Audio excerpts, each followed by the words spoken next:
ఒక గ్రామంలో ఒక అత్త, కోడలు ఉండేవారు. వాళ్ళ దగ్గర పెద్ద మామిడి తోట ఉండేది. ప్రతి సంవత్సరం చాలా మామిడి పండ్లు వచ్చేవి. కాని తీపి పండ్లు మాత్రమే అమ్ముడయ్యేవి.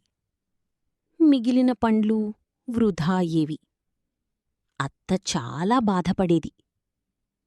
ఒకరోజు కోడలు అంది, అత్తా, ఇలా వృధా చెయ్యకండి. అయితే ఏం చేద్దాం? మనమే మామిడి ఐస్ క్రీం చేసేద్దాం. అత్త ఆశ్చర్యపోయింది. ఇది పనిచేస్తుందా? ట్రై చేద్దామత్తా. చిన్నగా మొదలుపెడదాం.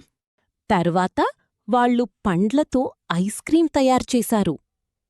మొదటి రోజు కొద్దిగా అమ్మారు. ఒక కస్టమర్ తాగి అన్నాడు, వావ్, చాలా టేస్టీ.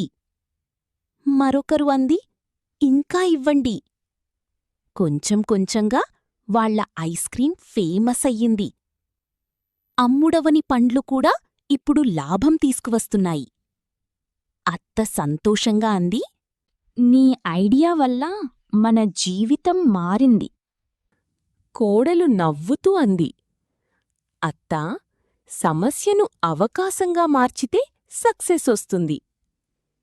మోరల్: సమస్యను సరైన ఆలోచనతో అవకాశంగా మార్చితే విజయం ఖాయం.